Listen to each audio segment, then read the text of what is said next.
I now call on the Minister for Commerce, Trade, Tourism and Transport, the Honourable Faiyaz Koya. You have the floor, sir. Thank you, Mr. Speaker, sir. Mr. Speaker, sir, I thank the member for his question. Mr. Speaker, sir, yes, we do understand that traffic congestion is a problem, but this is not something that's actually happened overnight, Mr. Speaker.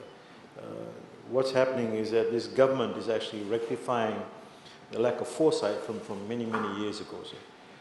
And Mr. Speaker, sir, the traffic congestion is actually a global phenomenon and is closely related to socio-economic growth, sir.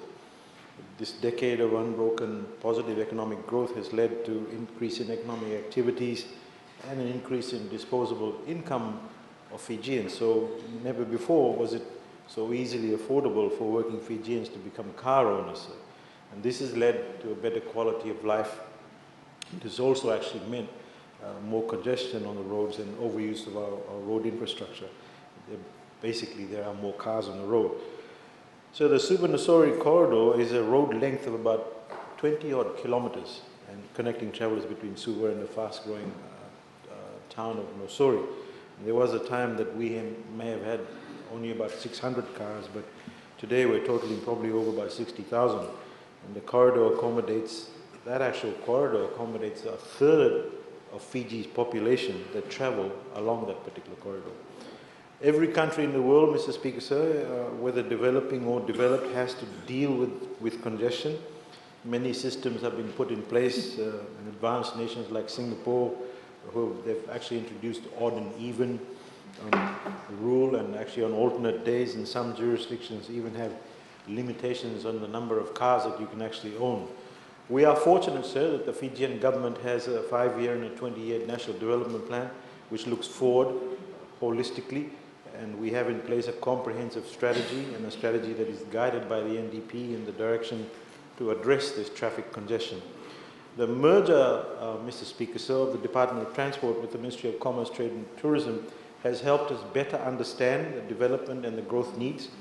We've strengthened the coordination with other transport agencies such as the LTA, the Fiji Roads Authority, the Fiji Police Force and the Ministry of Land, sir, to address the traffic congestion in the Suva-Nausori corridor, the Kings Road and Princess Road and Lamy corridors.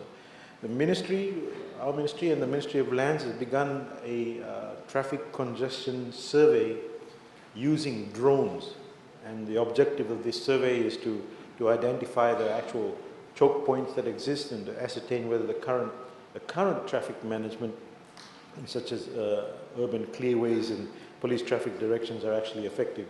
It will also identify illegal traffic activities and the ways to actually manage these traffic congestions.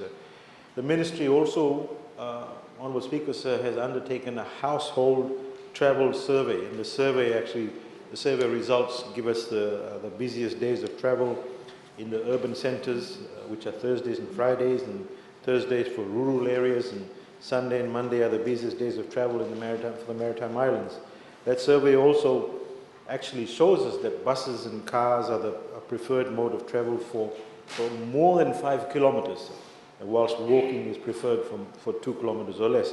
And the result of these surveys is actually being used for better planning. So the FRA also is ensuring that the main arterial roads between Suva and Nausori are in a free-flowing manner and long-term serviceable condition. They're actually in a preliminary stage of implementing a park and ride scheme to move commuters from cars to actual dedicated express buses. Mr. Speaker, sir, there are school buses servicing peak periods of the Suva-Nausori corridor, and the corridor is serviced by an intensive bus service provided by at least 15 bus operators.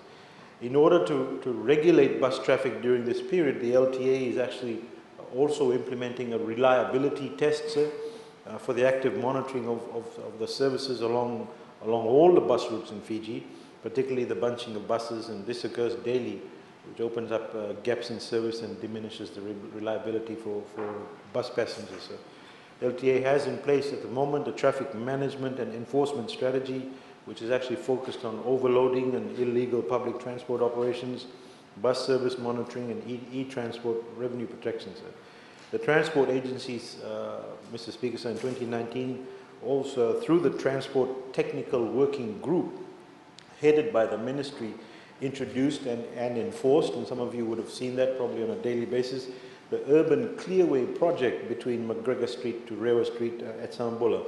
And the Ministry, sir, and the LTA are working on the review of LTA legislations to enhance traffic management strategies and review other legislations for the introduction of these alternate transport systems, sir.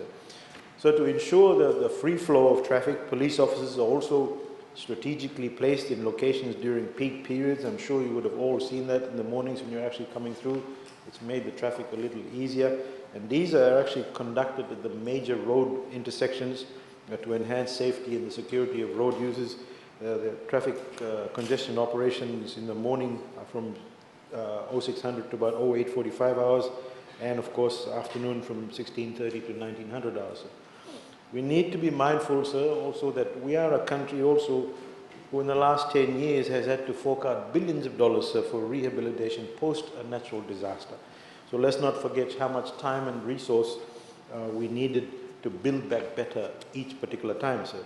So what we do is, at the moment, what we do is we prioritize.